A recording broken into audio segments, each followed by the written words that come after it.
Hi guys, welcome back to the Improvement Season podcast. It's me as always, Steve Hall, your host and co-host, or maybe Pascal's the host. Actually, you're the host, I think, of the Improvement Season. Nah. Yeah. I'm speaking way too much and you are asking way more questions to me than the other way around.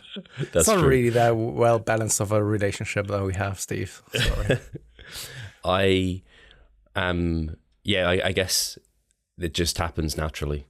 It's just how it goes, you know? Yeah. You have lots to say, and I'm happy to sit back and let you say because I can't really... I'm not as concise as you. No. I always need lots of words to get to the point, whereas you can just be like, I don't know, one phrase or one sentence and everything is what has been said then. Yeah. I was just looking over the comments from last time, and part of me can't really remember what we spoke about. I think there's a little bit about your medication leading to water retention. And then also I was sick, and I haven't got back to the comment yet, but one guy in the comments just said something like, you guys are all getting sick way too often. Yeah. And I was like, I've been sick twice this year. Yeah. I read that one as well. Funny enough, Steve, I just read that comment while I was out on a walk right before the Improvement Season podcast, and I saw this, and I thought, like, that's not entirely true. That was maybe the case back in 2020, 2021, but not so much anymore, to be honest, because this year, both you and I, we haven't really been sick that often. I think we were saying, like, I very rarely get sick anyway. Like twice a year is probably my average or something. And you were getting consistently sick when the kids were younger, which was kind of the reason for it, and way less in the last years. Exactly. I mean, so I was this kind year, of like, huh? I can't even... How often was I sick this year? Maybe also once or twice, something like this. If you exclude the tattoo type of recovery and stuff. Yeah. I mean, that infection, of course, was something that could have happened, you know, but I don't really see this as being sick. It was just kind of self-induced to some extent. Yeah, for sure. Yeah, which is annoying, which is, of course, unfortunate, but it's not like walking around and catching a cold that you didn't really know about, and then all of a sudden you're just like lying at home being feverish and all that kind of stuff. I think it literally is like one training session I've missed due to being sick, because last time I was sick I was like due my deload anyway.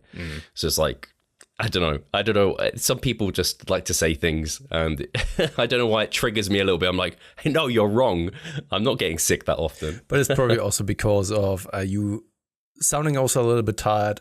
Lots of other things happened in your offline life, private life, that we don't need to touch on and talk about too much, which basically then goes also into a little bit more of a negative sentiment in how you interpret things.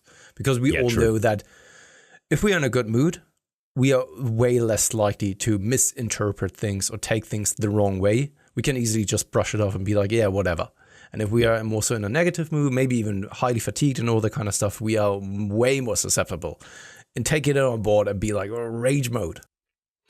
That actually, it's funny, very short anecdotal story. One of my clients was telling me he's in prep. He's a few weeks out from the WNBF Germany, actually, which is going to be crazy competitive. I just know it will Germans, be. eh? I know. He was just saying he was on the leg press, and some guy came over to him and started talking to him mid-set, telling him not to lock out and how he should have constant tension because that's better for muscle growth. And I was like, man, if I wasn't in prep, I'd still I'd ignore the person if they started talking to me mid-set. I'd just keep going. If I was in prep, again, I'd ignore them. And I mean, I probably wouldn't say anything, but I'd want to say something afterwards and just be like, dude, do not speak to me when I'm in a set. Like, that's not cool. And I don't know what Mikhail actually ended up doing, but, oh, sorry, I've just named him. Damn it, I was trying to avoid saying the name. I don't think it actually matters. I can beep it out. I can censor it. He probably channeled his rage and repped out or got out like 2 or 3 additional reps. Like, yes, fucker.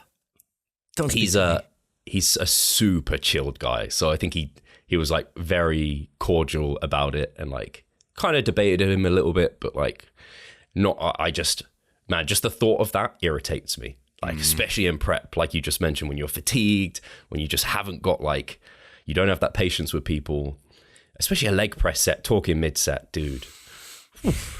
Anyway. Yeah. Yeah, I wouldn't be the guy to talk to as well when it comes to something like this. I have to be honest. I said it already in the past a couple of times.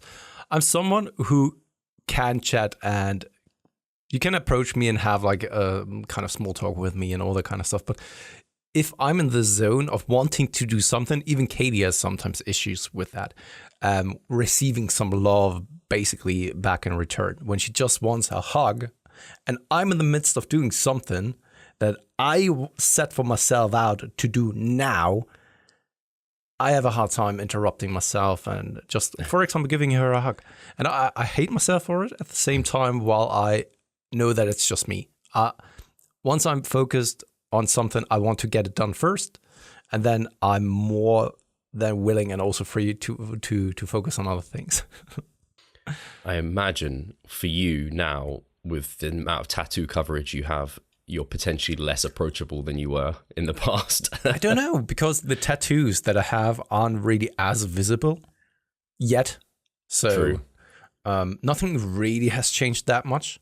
So for me personally, it's funny because my entire back is now tattooed alongside with the back of my head. For me, nothing has really changed, because whenever I see myself in the mirror, True. I still look the same way as before, of course, with shorter hair, but everything else stayed the same.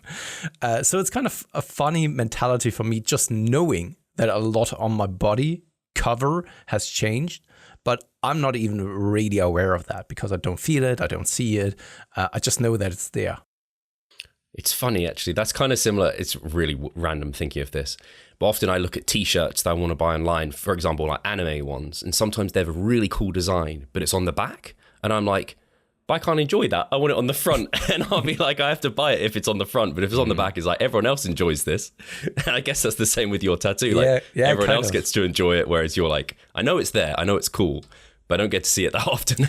And then you could make the argument of like, okay, then don't give me that shit of like you're only doing it for yourself, because if you can't see the tattoo, why would you? It's for everyone else. Yeah, exactly. So I would say that I did it for myself. I think that I'm also honest with it, but if I can't see it, what's the point even, you know?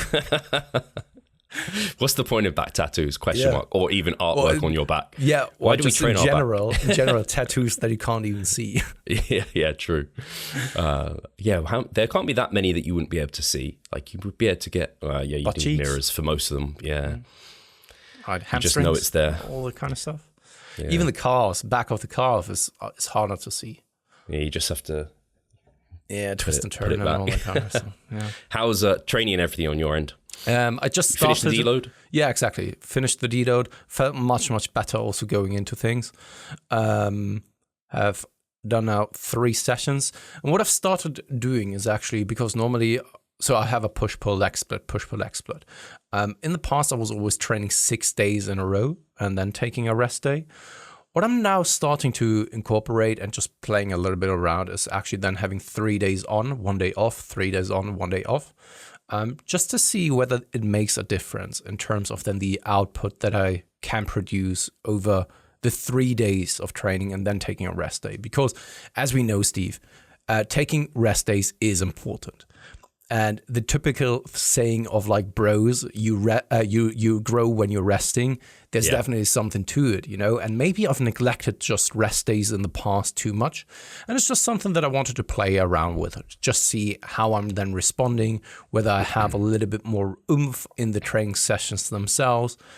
And that's why today is even a rest day. What I need to be careful with though is on the rest days, I tend to work a lot because I always get up at around 4 to 5 a.m. in the morning. And if there's not an interruption of training, that then the entire process is like 1 to 2 hours, then I tend to fill that gap up with work, which most people would say like, that's not too big of a deal. But if you get up in the morning and work from at home and you wake up at 5 a.m. in the morning and get straight to work, and work then up until like, I don't know, 5 sometimes, then without longer breaks in between. It's not the same. You can attest to that, Steve. It's not the same as working in an office where then you have even a forced gap of like an hour of a break, for example. You're commuting to work and all that kind of stuff. It's just like you go upstairs, sit down. And if you don't forcefully take breaks, you can end up just working the entire time. Yeah, I was going to, the thing that would force me is because I take Ada out for several walks. So I don't know if you can like take Kaio out for like a hour-long walk that replaces your training session or something. That would be a nice like little break for you. I'm trying to get in more steps on those rest days, just also because I like it. Now the weather is actually getting shittier, and it's not as easy as in the summertime, just putting on some shoes and going out on a walk. Raining, cold, it's just not me, man. I need to move to California or so, but I mean, California has its own problems when it comes to other things. So I don't know where to move to. The worst is when I go out and I don't think it's that wet and I wear my Crocs. And then I'm like, fuck, this is a bad idea. You wearing Crocs for actually just walking around? Oh, super often, yeah. Really? It's just when it gets wet when I think I'm going to put something else on. I'm just lazy. I'm just like, if I could just slip on Crocs and go out for a walk, I don't have to worry about tying any laces or anything like this. To be honest, I have 2 pairs of Crocs myself. One is for inside the home. One is for outside of kind of gardening work and all that kind of stuff. So, but I've never really wanted to walk around. Maybe I should try it. It's just a convenient way. Apart from, again, I've had Crocs and socks, and then when it's wet, it's not a great combination. And then I just have like soggy feet, and I'm like, that was a bad move. Yeah, that isn't the best idea. But I can definitely see 3 days on, 1 day off.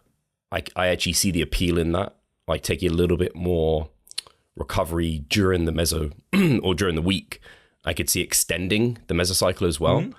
Like I sometimes wonder these people who are able to train, like I mentioned, I'm like very consistently 5 weeks deload. I wonder if the people who can go for like more than 5 weeks, and when I think about when I go for longer than 5 weeks, it's when, if there's ever interruptions or something where I can't train and then it just extends because I've accumulated I've got a little bit more recovery and it dissipated from some fatigue. So I wonder if you consistently have that extra rest day every week, you're just not accumulating as much fatigue, you're dissipating it a little bit. So it might be that your mesos start getting stretched out longer. So people who are training 4 or 5 times a week might be able to get away with like longer accumulation phases versus those who are training like six every single week. So that 1 day isn't enough to like get rid of all that fatigue, if that makes sense. Yeah, no, totally. We'll have to wait and see how that goes. Funny enough, Steve, just on another topic here, now the competitive season is slowly coming to an end. You're seeing lots of shows taking place and then lots of people competing. And I don't know how it is with you. I think it's the opposite spectrum for you, Steve, that the deeper you are in an off season, the more the fire is being lit and actually getting back on stage. Is that so for you?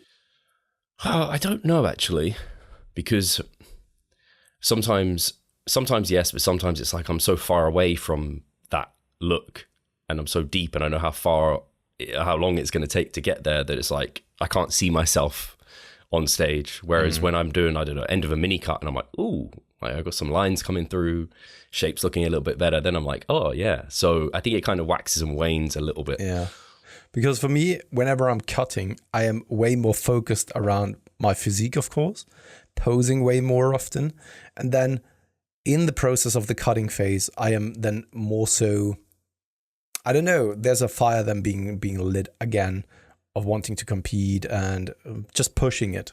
And right now, I'm in an off season and I'm always having the feeling that I'm getting more and more disinterested than when it comes to competitions. I'm seeing then people posing on the stage. I'm just like, whatever.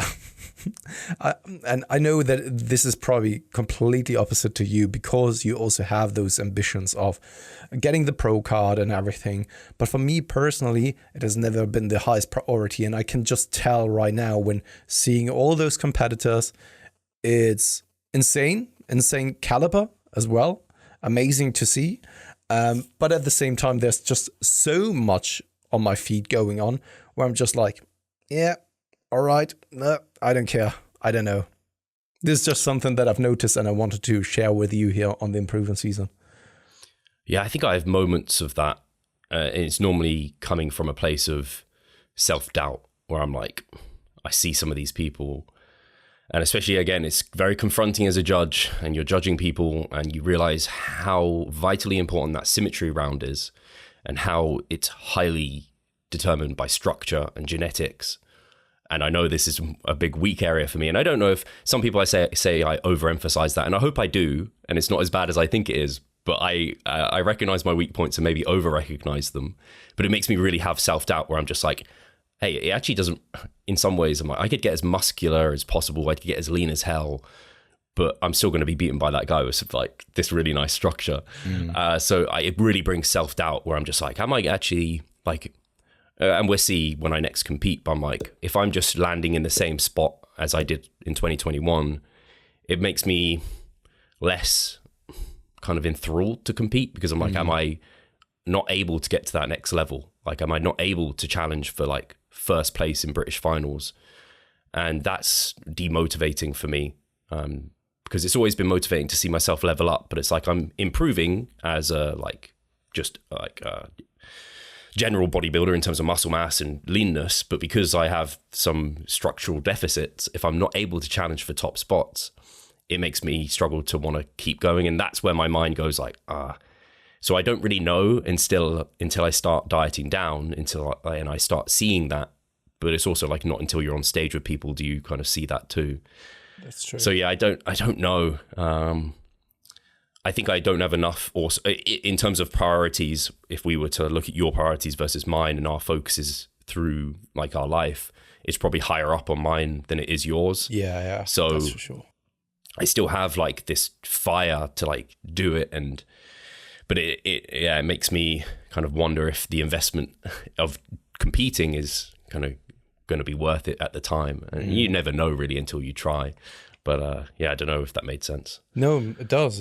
But the thing is that I think that the thing that you always need to remember, especially you, is something that you've touched on about genetic potential and always believing in the past that you had poor genetics. But apparently from a structural perspective, that may be true. But from the potential of building muscle mass, you are actually very well made and well off, especially taking a look at season to season to season, you've always made massive leaps forward. So while the trend doesn't really dictate the future, it is quite indicative still what may be possible leading into the next season. And I like that. I like that framing as well. And that's what I hope for. And that's kind of the position I like to play too, where actually it's funny, I posted up the like delt shot where I had a pump and it looked crazy in this mirror, and I was like, hey, this mirror looks like it's photoshopping me. I was just like, this is crazy. And I actually received maybe 4 or 5 messages, people reaching out and being like, Steve, are you gone to the dark side? Are you still natty? Like, I was like, hey, thank you. And then someone even said, it's always the people that don't follow you, because I checked and he doesn't follow me. Someone like asked like, so how long have you been running TRT and when do you blast in cruise? Is it worth it? And I was just like, I think he even said, again, he knows how to dig deep. You can see your hair thinning. And I was just like, fuck you, dude. Fuck you. Anyway, I was just like, I'm not on TRT. Like, people just make up stories in their head. You know what I mean? But yeah, it was crazy to see that. And also some people messaged and just were like, hey, it's been amazing to watch your journey, see where you've come from, where you are now. It's very inspirational. And that's kind of what I like to be like. It means a lot to me as a competitor to do better and maybe be able to go pro at some point. But if I can like leave a little bit of a like story of, hey, you can start out not so well endowed and go take this quite far if you love it enough and pursue it long enough, that's quite nice too. Yeah. I have a hard time now actually kind of summarizing it to some extent, but because it's like you said, we are coming from 2 different perspectives when it comes to the priorities. I think that you can act like a role model. There's a position for you and a spot for you to represent to then the person outside. Whereas I don't know. So this comes just from myself. I don't know what I stand for. So I don't know what then to present to the other people, I don't know what I want to show them, you know? Does that make sense? Yeah, I think yours is very similar in many ways. Like you still had that kind of similar to me, where it's like you probably thought you were maybe very poor on genetics and you probably look back like even probably 3 years ago, you wouldn't look at where you are now and be like, I thought I'd get there. Whereas now you can, and I think about the way you used to talk about your body and you used to talk about it in a very negative light, and like you don't like yourself, you don't like how you look in photos, all of this. Whereas I think now, at least from what I gather from our chats, you now look at yourself, you're like, yeah, like that's solid. Like that transformation for itself is, I think, a really, really good one, because I think some people get trapped in that very negative mindset about how they look. Yeah. And so it's great to see you get to a point where you're past that. No, I think that you've put it in a better lighting than I did in what I've tried to say. It's not that I don't have anything to stand for, because I think that, especially also when I'm making some Instagram posts, for example, the topic that I'm always falling back to are things such as consistency, commitment, do those things for long enough, focus on the bigger picture, for example, and then you will make those changes, because if I can do it, sure you can as well, right? So definitely I kind of know the figure that I could be, but I don't know. I have a really hard time putting it into words. You are someone who knows what he wants to achieve. Do I really know what I want to achieve with my physique and all that kind of stuff? And that's why if I don't know the destination, I may be a figure that can preach certain things. And I think that I'm also pretty good at advising people and guiding them, especially when it comes to the journey that I went through, and especially when they've been in the same spot. I think that I'm pretty good at that. But at the same time, I don't really know where to get to, what the end destination for me is. And that's why advising people from that point moving forward and giving them advice there, it's always very, very hard. I don't even know what I want to, or what I'm trying to say here. I think your kind of end goal is probably similar to mine, in that you want to be like your biggest, most jacked self. Like I assume like you want to get more jacked. Oh yeah. Yeah, exactly. I want to have at some point, hopefully still my hair that is then a little bit whiter and grayish, but be that dude who in his mid 40s to 50s still looks very, very athletic, very good, where everyone around like, they're all Tony, Hugo, is that your fucking dad? Man, he looks good, right? I don't know, this sounds cheesy to some. Some may not even understand this, but I always have also, this is hard to phrase without coming across the wrong way, but I always have pride myself in doing the things that other people weren't willing to do.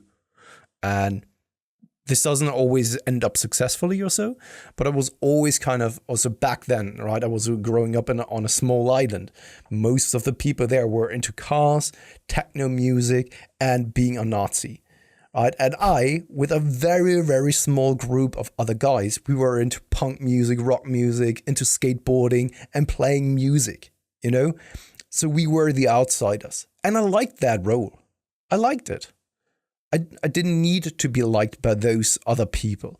And the same goes now as well in other areas. And maybe the representation of like being tattooed, having a neck tattoo here, wanting to also get covered elsewhere, and doing other things as well when it comes to, for example, also online coaching is something that most people aren't even aware of. And going the unconventional route is something that I've always enjoyed. And the same goes then also for physique and eating healthy, doing something for your physique in your already kind of mid-30s, but upwards. Because Steve, as you know yourself, when you look around, most people in their 30s, they definitely don't look like you. Yeah, they don't, right? Or if you are talking with them about sports, you seem like an alien to them. Of like, what? You're training 6 times per week? You're taking care of your nutrition and sleep and all that kind of jack shit? And that is the outlier. And I kind of like that role. Yeah.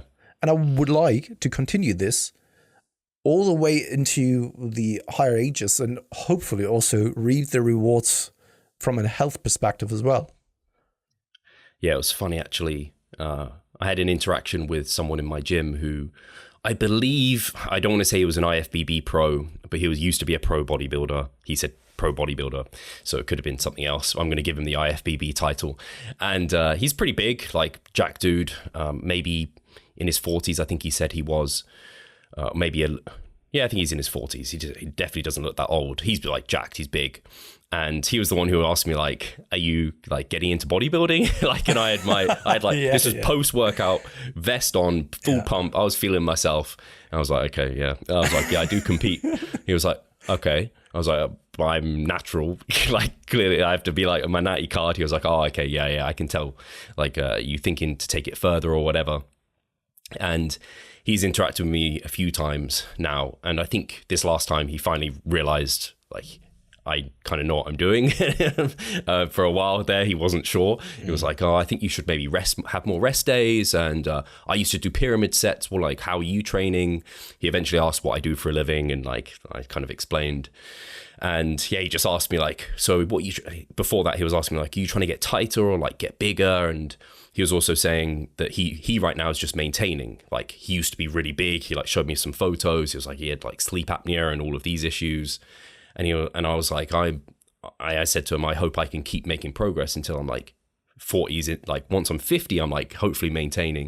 And it's just coming back to your kind of thought there. Like, I love the idea that I'm early 30s now and I could keep progressing until like certainly till 40 and hopefully within my 40s still, and then like hold it like maybe mid 40s. I don't know what's realistic here, but I want to kind of have that for as long as possible. And it is like you said, even now, if I was to look at people I went to school with and you like compare physiques, not that like everyone has their different goals and ambitions, but you kind of look and you're like, you see a few people have kind of let their physique go or their health go. And it's quite nice to think where we are now, we could have all of that 10 years down the line. We could be just as jacked, if not more jacked, and like as healthy. There's something really nice about that. And, yeah, and then it makes me want to rub that off onto loved ones and things like where I'm like with Charlotte, I'm like take care of your food a bit more, train a bit more, but it's not for everyone. Like it's hard because you know how much you care about it. You see the benefits and you want other people to, because it's one of those also, it's like a long-term thing, right? I think that's our big issue with people. They get short-term mindseted with it and they're like, oh, I see barely any progress, I give it up. It's such an investment in your future self when you train and you eat well. And yeah, we're only really seeing the rewards now. We're in our 30s. We've actually got physiques that we're like, we lift apart from not compared to enhanced guys. Yeah, no, absolutely. And there has been so many things that you've touched on that I would like to actually continue with. That is first and foremost, of course, around the goal setting. I think a couple of episodes back, we've even talked about that sometimes you don't even need a precise goal in order to make further progress. And I still stand by it. When I'm saying that I don't even know my destination, that doesn't mean that I won't progress and move forward. It's kind of like, I don't know, I'm on a road trip without a destination. I'm just driving for as long as that car takes me. And as long as I'm moving forward and have a good time and seeing and discovering new things, I will keep on moving forward. And in itself is already making progress and getting bigger. And then after a while, maybe it clears up. Maybe you will then realize what the end goal is or what the end destination is. So sometimes, or especially when it comes to bodybuilding, in my opinion, or kind of physique optimization, doesn't really necessarily need to be bodybuilding in a competitive sense. It's so many people talk about it, that it's the journey that matters. And I don't really think that many people understand really what that means. I think the key thing you touched on there is like you're focusing on the process. I have something in my spreadsheet that I may have even noticed in one of your spreadsheets where you had like some goals on your like daily tab. Mm-hmm. And I started using that with a few clients. And I was like, I don't really like outcome goals. Like, I want to use this just for process-oriented goals. And I was like, like our check-ins kind of take care of so many of those process-oriented goals, like weighing in, checking your macros, making sure you're getting sufficient quality sleep, doing your training sessions. And that's all you and me. Like, I don't focus on, like, it. I always bring it back to, I remember Matt Ogus, I don't know what year this was, but he'd always, like, in his vlogs, write down on, like, his whiteboard, I'm going to go pro. I'm going to go pro. It's all for the pro card for his, like, season. And it's not like I do that every day where I wake up and I'm like, fucking one step further towards going pro. I'm like, I wake up, I walk the dog, like I just do it. You just do the processes and it becomes like a flow state for you. And I think that's what you do. You just enjoy. It's like Arnie says, brushing your teeth. We just go train because it's what we do. It's probably also why we have such a hard time not understanding how other people can't do it the same way. So I'm trying, and we as coaches, we try, of course, to empathize with our athletes and understand where they are coming from, understand their struggles. But sometimes I have to admit it, I'm just a human as well. Sometimes I have a hard time really empathizing because certain things are very easy to me or come very easy to me. And this is one of them. If there's something that needs to be done, I'm just doing it. And I'm doing it for as long as necessary, without any emotions to it. Sometimes there are certain things that I dislike a little bit more so than others, but I still do it. And I don't really weigh them out too much, where it's just I prioritize the other thing so much over the other. It's more like a needs analysis, and if something needs to be done, then I'm doing it. And same as you, Steve, I'm not the person who really has many end goals or kind of what is it called again? Marks, kind of landmarks. Landmarks, exactly. For me personally, it all evolves over time anyway, most of the time. This is how I went through life, and it always turned out great. That doesn't mean that it's generally recommended. But also when it came to my jobs that I did in the past, I never really had that goal of like, in 10 years, I want to be a surgeon or anything alike. It was like, I was moving, I was interested in a specific topic, and the person that I am wants then to learn as much about that topic as possible. And in that process, I got better in doing that specific thing. And that led me then down a different path and a different path. And over time, then you're developing certain skills, getting better and better, and perhaps even becoming a specialized expert that has so much experience maybe and knows so much about a specific topic that many other people don't, for example. And this brings me back to what it is that I said earlier. I think that I have lots of experience already when it comes to also coaching, and also being able to back that up by anecdotal evidence and the past experiences with clients, with myself. And that in itself is already highly valuable, right? But I'm not that figure that stands for something, right? I'm not that, I don't know, that Mike Istertel who is like, it's Mike Istertel. I may be someone who's able to hand out good recommendations, good suggestions, and that's it. But I'm not like that figure type. And maybe it's sometimes good, because those figures can also be quite controversial, and sometimes they are able to kind of gather a cult around them. And this is something that I was never really into. Yeah, it's not. I think we stand for very similar things when you boiled it down to like that. Consistency over time, focus on the bigger picture. Like it really comes down to that consistent adherence, long-term, putting in high quality effort into the things that really matter. And I think that's what, if people were to say like, hey, what do you think of, actually, I'd be interested in the comments if people can do this for us. What do you feel like me and Pascal, Revive Stronger as a whole, Mike Chalice, Ryan Solomon as well, what do you feel like we stand for when you think of Revive Stronger? What do you think of? I'd be very interested to hear kind of what people's perception is of us, because I think we'll probably see the comments and be like, yeah, like that sounds about right. And that'll be quite nice to happen. Or maybe some people will say some things like, I don't know, what's it called? Fake natties. Fake natty, vanilla, sits on the fence. Yeah. These are some of the things which I think have negative connotations. They're not always negative though. But yeah, it's very interesting. I don't know where to go from here. Absolutely. Let's take a short break then, and then touch on something else. Do you not see the progress you would like? Are you sick of writing your own programs? Or perhaps you need some accountability in order to stick with a plan? Then it's time to start working with us. We at Revive Stronger offer a truly personalized coaching service. You'll get more than just an email with some macros or random cookie cutter program. With Revive Stronger, you will be the center of our attention. You will receive your own fully individualized training protocol alongside a customized nutritional strategy. We created the coaching around your needs, wants, personal preferences, and your own unique lifestyle. Every single week, we delve into your program in order to make appropriate adjustments so that we we get the most out of your time and the best possible outcome. We help both female and male athletes to seriously change their body composition by adding more muscle mass and decreasing fat tissue. No matter if you're a competitive bodybuilder or just want to look better, if you need help with your progress and taking your physique to the next level, our coaching is for you. It's time to make a change. Sign up today and let's revive stronger. So one thing that you also brought up is, of course, caring about loved ones. And we've touched on it in the past already, and I don't really want to go down that route too much. But at the same time, it always pops up every now and then, especially when it comes to, of course, Katie, right?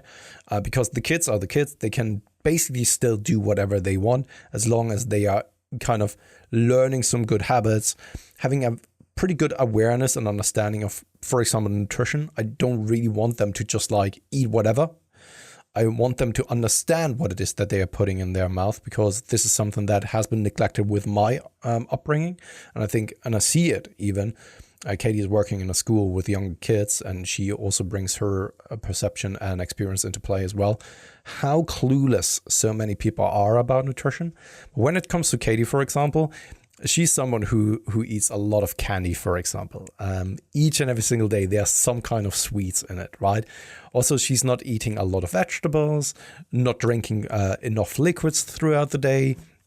When it comes to activity in itself, she's kind of having now volleyball. She's playing volleyball like once to twice per week. I bet she's good at volleyball, man. Yeah, she's tall. Yeah. And that's fun for her, you know? But knowing the scientific evidence and knowing that more and more evidence also leads to resistance training being even better than cardio most of the time for longevity and just like the overall benefits of it, of carrying also a little bit more muscle mass when you're getting older, is something that I would love to show her of like, hey, these are the benefits. And you brought up one thing, and that was so, I think a great way of phrasing it, you're investing in your future health.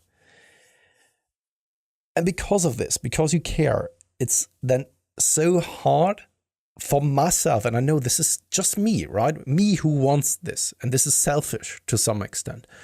But I want her to realize how much of a positive impact it can have when she's growing older. Not to say that she's going to be a fragile being when she's older, but statistically speaking, looking at just elderly population, it's just often a lack of muscle mass that leads then to deleterious health effects. Yeah. And knowing that statistic, I would love her to not fall into that category. Yeah, it's really tough when it's someone that close to you and we're almost the wrong person. Like, it has to be like a friend that's like into the gym and they get her involved or something. That's at least my experience. Like it can't come from me. It has to come from her or someone else influencing her, because it's always the argument of like, oh yeah, it's your career. Like, yeah, of course you'd say this. You love it. I don't like it, and blah, blah, blah. And it's really hard to like try and convince them that this is the way, as Mando would say. It's a tough battle to have. I don't have good answers. No. I do think, like, you just lay out, like you said, the way I think about it is you lay it out, you tell them the benefits, you say why you'd like them to do it. And it's from a selfish perspective because you want them to be in better health when they're older, but that's also for them. And for you, it's like also for the kids, right? To have like Katie in a healthier place and like a stronger place to be able to be with them. But again, you can't, what's the saying? Like, you can take a horse to water, but you can't force it to drink. It's kind of one of those sort of situations. Yeah, not only that, you're of course biased and you think that you know what's best for that individual, but often it's not. You know, it could be maybe from a statistical perspective, maybe from your perception, but because we are highly biased individuals, that doesn't mean that the outcome would lead to that the results would, no, that the action would lead to a better outcome. It could be that she's even more miserable. She's falling into a mild depression. She gets very severely injured. I don't know. Things like these could happen, you know. But it's hard. It's hard. For sure. Because you would, of course, love to see what other people see with that particular thing as well. But this is something that we never really can expect from others. As a final point on this, I think just a funny example, not a funny example, but my dad got into weightlifting very late. He never enjoyed it, but then I think he started, as a lot of like elder, more, when you get older, you focus more on health and longevity and these aspects. Elderly people, when you get more elderly, you focus on those things. And he learned like that this is a really good thing to do, and he got really into it in a later stage. And I think if I was to ask him, do you wish you started sooner, I think he probably would say yes. And I don't know, it might be one of those, it's like you almost have, some people need something to happen to them to force a change to occur, if you know what I mean. Like you keep binge drinking every weekend, and it isn't until like, I don't know, an accident happens or you see a loved one do something very risky, they get taken to hospital, and you're like, oh, that's the like confronting thing I needed to make a change. Sometimes people need that. Yeah, that's for sure. We know it also from injurious activities where we are lifting maybe in an inappropriate and improper way, getting truly hurt, and then we are first kind of adjusting the technique and lifting more mindfully and all that kind of stuff. But at the same time, it's also a little bit of a hindsight bias, because I bet there have been lots of activities that he started that he then stopped at some point that he hasn't looked back. And he doesn't really regret that he stopped them. Because I know for a fact that there are plenty of things that I, like for example, back in 2008 or 9, I was looking into C++, like a coding language. And because one of my roomies, he was or is a software developer, and I was always interested in that kind of stuff. And now I'm even more kind of interested in that again. If I had started back then and committed to it, 15 years would have passed, and I would have been in a position where I would be quite capable of doing it. But I just know in hindsight now that I should have stuck with it. And there are plenty of other things that I didn't stick to, like playing music, for example, where I don't even regret it. Yeah. You were doing a coding course. Are you still doing? Is that what you were doing? You're doing right now. Like it's on hold because I don't have the time for it. But yeah, it's tough. And that brings you to that point of like there's what's it called? The opportunity cost. So choosing something always means you can't do something else. So it's like, what's the right choice here? So it's like the hours we spend at the gym, like that extra hour we do to grow that little bit more takes away an hour from maybe we could start playing the guitar and spend an hour playing the guitar. And in 15 years, you could be a great guitarist, or you could have a little bit more muscle. It's like just a random example, but that's the thing, right? And that's why looking back and be like, I should have started earlier. This is so much hindsight bias. Yeah. Right. We all should have invested in Bitcoin in 2008. I would be multi-billionaires by now. But who did that? You know? Yeah, for sure. I was going to flip the script just quickly. Well, quickly, we've got a bit of time to talk about the WNBF UK. Just I did want to bring it up and just say, I think I spoke to you about this, Pascal, getting Mike on for like Mike Chalice, the physio and coach at Revive Stronger, just to talk about his season. I think will be really interesting and valuable for people, because it was, it went a certain way and it wasn't the best it could have possibly gone. It certainly wasn't bad. He had a really good season. It just didn't finish on the high that we hoped it would. He didn't get a placing, unfortunately, at the WNBF UK. He had, I would say, as being there and observing on the day, I judged his class as well, which was an interesting... It was okay to judge his class, because if he was challenging for a top spot, I think that would have been a different experience. But because, unfortunately, he wasn't in the lineup for a top 5, it wasn't something that became too challenging for me. But it would have been... Yeah, I don't know how I'd respond if he was in the top 5. I think I wouldn't like to judge that. So in future, I'm going to ask, if possible, not to judge the classes that have competitors in for multiple reasons. I think that's a good thing, but just for me, it's an uncomfortable position to be in. I'd probably end up not like marking my guys down and giving them less benefits, because I wouldn't want to be seen as having bias towards them, so I'll bias against them, and I don't think that's good either. Anyway, so yeah, from my perspective, the most competitive class of the day, but yeah, his physique through the season didn't improve as we expected. And there's been lots of lessons there. So I think people will enjoy hearing that and just going over his season. But I also had Rob there. I didn't judge Rob's class because I just wasn't on the judging sheet.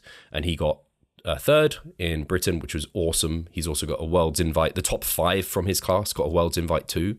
And that just speaks to the quality of competitors there on the day. And he is going to Worlds, which is super exciting. And it was just amazing to see him on stage. And Rob really did bring his best package to that. And now he's kind of, hopefully we're going to make a few more kind of just, trying to bring in the glutes that ever little bit more. That's really what we're trying to do. But he had some of the leanest hamstrings and glutes on that day. Oh, very cool. So that's quite exciting. And you never know how you'll do at Worlds under a different panel of judges. You're now a little bit leaner, maybe even like a little bit tighter and fuller. And like I experienced, you never know who's going to turn up on the stage. So that's pretty cool that that's happening. And I like I said, I've got one competitor at WNBF Germany next weekend, I think that is. And I think that's it for everyone competing this season. So it's been my busiest season. It's been, Mike Chalice actually asked me like, how have you found it? Like, has it been really fatiguing? Like what about it? And I was like, it's actually been really fun. Like I've really enjoyed investing a lot into these people and like seeing them compete. But I do have a threshold for sure where I don't think I'd want much more than this. Like have you a couple, I think the most I had compete on one weekend was maybe 3 or 4. And that's about the most, maybe 5 is the most I would want. Because I just want to make sure I can give everyone my time and give them everything they need. But it's been very fun doing that. And seeing them compete. And judging was also a great experience. And like I said, it's very confronting judging because it makes you then judge yourself under the light of what a judge would. And it's an interesting experience or thought process to go through. And now that the season is nearly over with only Rob for his for Worlds, then what's the next plan then? Do you have already kind of competitors for the next season? Yeah, I do have a few people lining up. Quite a few European guys actually again. And I actually don't know the specific numbers, but I've already got some people lined up for next season. I'd actually like to go through and see how comparable it is to this year. I don't know if it will be quite as many. It might not be. Yeah. But some people end up joining, like, they end up wanting to start a little bit later than we'd ideally like, which on that point, if people want a coach for next season to take them to stage, sign up or apply ASAP. So me and Pascal and like Mike and Ryan actually both coach competitors too. We can actually help you as best as possible because I had a few guys who signed up. Like I had one guy who signed up maybe a month. He was like 1 week out from one show and then like a month before his next. So there's not so much we could do. He really wanted off-season coaching, but so I ended up helping some people just for peak week. Yeah, no, absolutely. I already had some people wanting to compete next year who then stopped the contest prep already now. Oh, wow. And this is basically also what I've been referring to like last week of I think many people, they haven't been in the sport long enough. Maybe they haven't even seen a show yet and they like what they see over on Instagram, which is totally fair. And some people, they of course are very much on fire and they may not have the opportunity to see a local show because there is none around. And they still know that they want to be a bodybuilder. It's kind of like, I don't know, my mom-in-law, she always knew that she wanted to become a doctor. When she was young, very little, she always wanted to become a doctor. How many people are there who do that? Of like knowing that you want to be, I don't know, a fireman, a police officer, a doctor, an astronaut or something like this. An influencer. And yeah, exactly. And then it turns out to be that way, right? You see it through all the way to the end. Hardly ever the case. And same with bodybuilding. Some people see this and are just like, I want to be a bodybuilder. And there's nothing that will stand in my way. But I think that due to the day and age of social media, especially, people are influenced quite quickly. See that this looks amazing and it's something that I want to do as well without ever considering what a show even looks like, what it takes, what goes into it, the effects of a deficit, what is required. It's kind of like every other, I don't know why it is with bodybuilding, maybe because the entry level is so low. You can just start doing bodybuilding if you want to. Whereas other sports, you need to have, of course, years of experience in order to do something. Like, let's say football, for example. You're not going to show up on training and then on the next weekend you're playing like in the starting formation. That's probably not going to happen, you know. In regards to bodybuilding, it's basically something that you could be doing. You're signing up for the gym membership, and then next weekend there's a local show, and you sign up for that local show. If you want to, you could do this. And maybe because of the entry level being so low, it doesn't really cost you anything, and people then sign up for something like this. And then once they experience the smell, the taste, and also what a diet, a contest prep, just remotely feels like, they realize that it's not for them. And that's totally all right. That's totally all right. I just want to say that there are so many people never even getting close to making it to stage. Right? And once again, I want to just say that's totally all right. But this is also why last week I even said that the vast majority of people, I don't really think they should consider competing, because it's probably not what it is that they actually want. They just want to look better and not really compete. Yeah, I think it sounds like a controversial statement. When you really think about it, it's not. No. Bodybuilding is such a niche little like sport. And yeah, it's always funny, even like being at show weekends, like I stayed over a night and like you see like orange people walking around the streets and you're just like, man, they must be getting all sorts of looks of like, what are you doing? Like, why do you look this way? Like, what's going on? So it's such an interesting thing, and I think it is glorified. I even think like things like being an influencer is probably glorified. Probably, like just like people probably underestimate the time and effort and the, I don't know, awkward things that they have to do, and also the skill set, the personality set you have to have.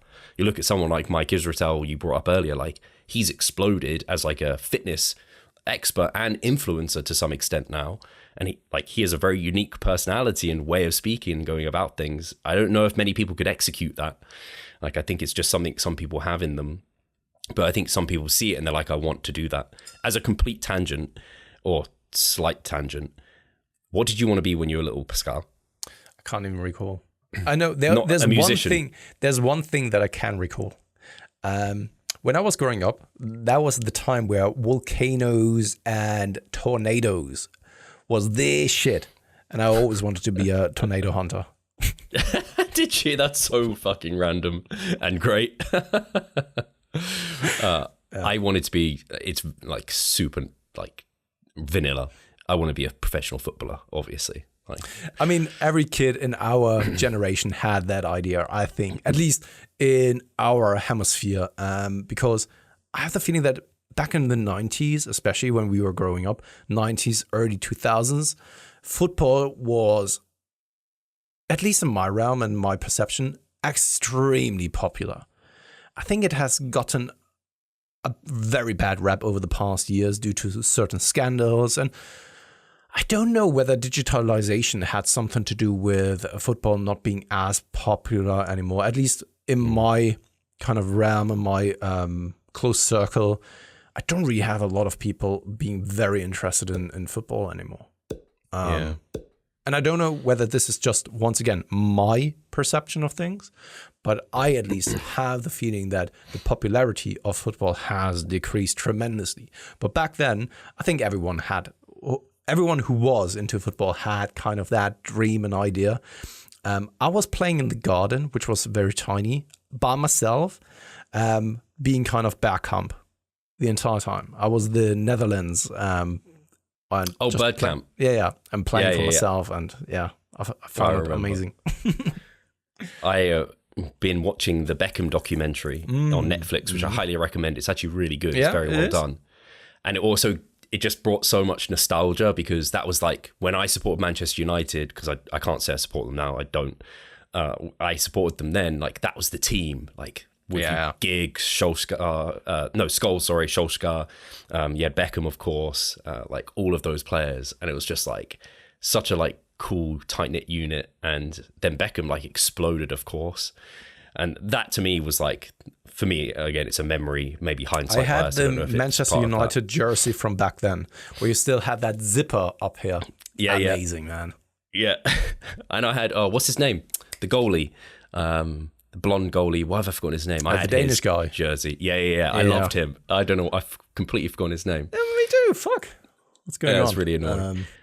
But yeah, it's crazy to see, even like just if people are interested in football at all, you follow Beckham at all, like hearing about his story, it's crazy. Because I didn't, when we were super young, but Schmeichel, that's the one. Yeah. Yes. And yeah, Beckham, I think like he did that kick out at that, like, was it like a Greek player? And that like got him so much abuse for so long. And he had like a kid, like it's just wild looking at his story and everything.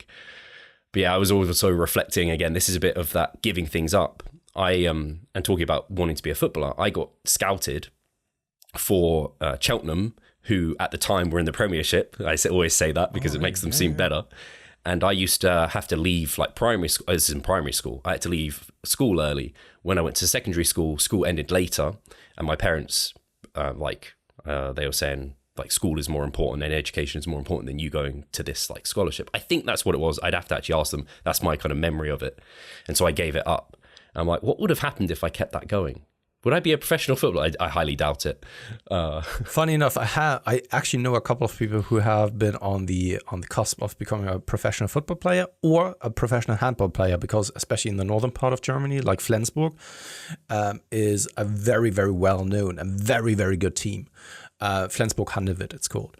And I went to school with a couple of people, especially two come to mind, who were playing in the A team and were on the cusp of actually becoming professional players. And also, I have a friend of mine who worked in the CrossFit box, who's now a physio there. He was also a goalkeeper for Nuremberg. So I know a couple of people who've been on the verge of then becoming professional players, but it requires a lot. And most people, especially also all of those handball players and also the goalkeeper, they got injured when they were 17. Because the workload that they needed to do in order to make the jump to a professional player was so much higher than everything that came before. And it was kind of filtering out all of the people. And they even said that so many people are just being filtered out by injuries. Wow. That the time gap of like half a year of being injured in that time is something that you can barely make up for. You see that a lot, actually, where people retire early. Like Owen basically had to retire early because he, like, what's it called? His Achilles, or his hamstrings, like he was just too fast twitch or something, and he'd sprint and he'd just like something would snap. But you hear about it with rugby players as well, where they had to retire early, or they didn't get to, like you said, the professional level because they got this injury and then they go into other things. But actually, like completely cycling back to me talking about genetics, I was just reflecting. I was always one of the kids who were like decent at sports. Like it makes sense that like I have like a decent setup for like potentially bodybuilding. Like I don't know why I never really reflected on the fact that that could play a role a little bit, at least to some extent. Not that I was the best of the best at anything, but I was always like someone who just, you don't appreciate it as a kid. Like I was good at sports. I didn't like, I can't say I really tried harder than other people. It's just, I had that genetic endowment that other people didn't have. It was the same for me, Steve. Everything that wasn't like kind of jumping or anything alike, I was good at, especially like everything that had to do with balls. Of course. Yeah, of course. Everyone is thinking one thing, immature audience. But everything around this was something that I was just decently good at. And it just came natural to me. And funny enough, because just 2 weeks ago, Katie had her first tournament in volleyball. And I went there with the kids just to take a look at how they are playing.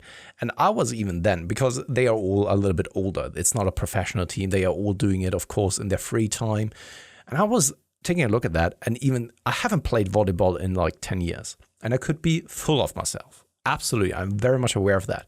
But of course, at the same time, you have a decent understanding of your past capabilities and abilities, and also a decent understanding of somewhat yourself. And And I was saying to Katie, like, I could have easily played in your team and not do badly or poorly, because there were some people who were super, super bad. You know, and this is something where other people, they've always struggled. And I still remember the time back then in sports lessons, and just also on the football team, handball team, cricket team that I've played in. There were always people, of course, who were struggling for the things that came super easy to me. Yeah, for sure. What was I going to say? Something I will say, at least, that is different about myself, to give myself a little bit of credit, is I always really try. So I can at least, I don't know how I feel about this.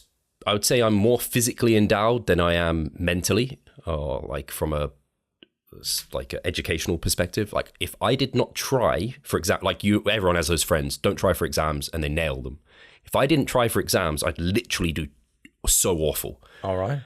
So we had like mock exams and I didn't try for them and I got awful grades, and that gave me a huge kick up the arse. And like when I was revising, I'd literally like wake up and I'd revise all day, like as early as I could to as late as I could. I can remember at uni as well. No, like I'd wake up before everyone in my house and I'd revise before them. And when they stopped revising, I'd revise after them. And this was like, I just have this stupid mentality of I have to outwork people. But I think it's a great ability to have. Honestly, a great trait. It's the only way I did well. And there was, funny enough, I had one of my classmates, it was a female, I still know her. I can say the name because you don't even, I still know her full name, so I leave the full name out, but it was Giza.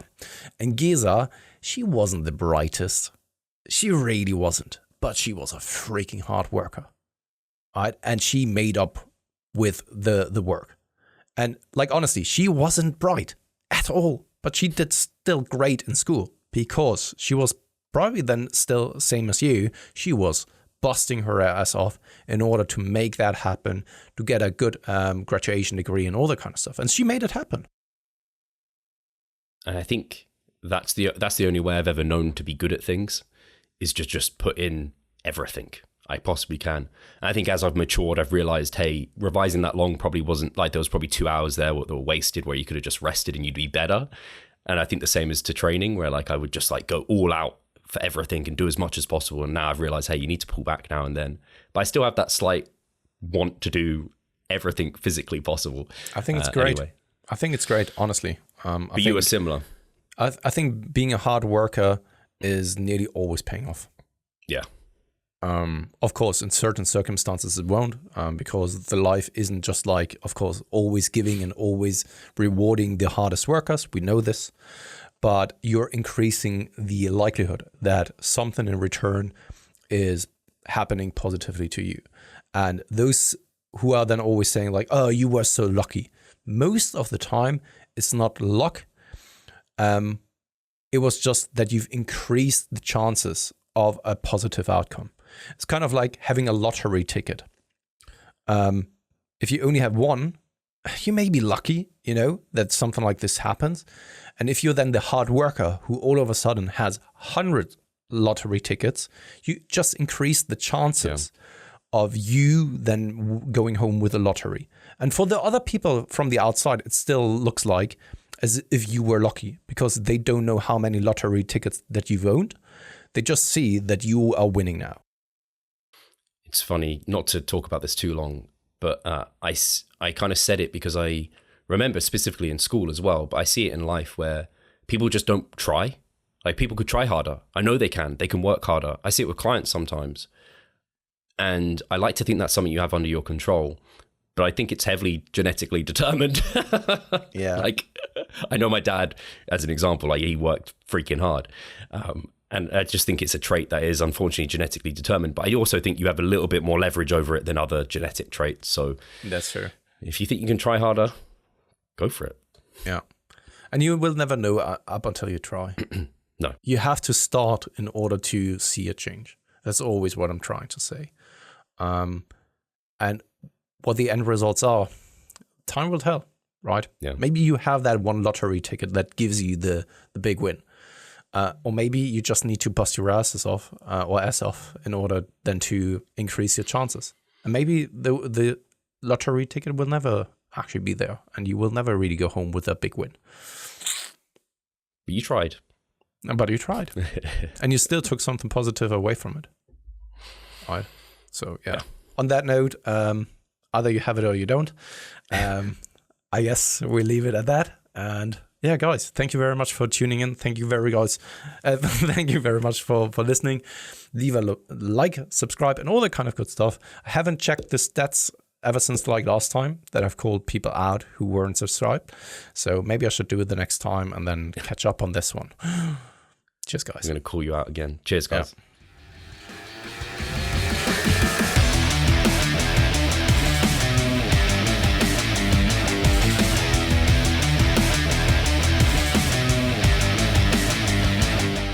Losing weight fast while maintaining muscle mass. Sounds too good to be true, doesn't it? It isn't though. It's reality and we know how to do it. And we will help you achieve this. The Minicut Movement is an 8-week fat loss program to make you lose a huge chunk of fat while maintaining muscle mass at the same time. We will support you from the beginning to the end so that you see the results you would like to and come out of it much stronger. You'll receive a fully automated spreadsheet that is based on your nutritional needs. You can choose between 6 different male and female training templates. Over 30 videos will guide you through each and every single step of the Minicut so that you're getting the most out of your journey and that you always know what to do. But the best thing is that you can start whenever you want. The Minicut Movement is open 24/7. So if you want to learn more or you're ready to sign up, hit the link in the description below. So let's revive stronger together.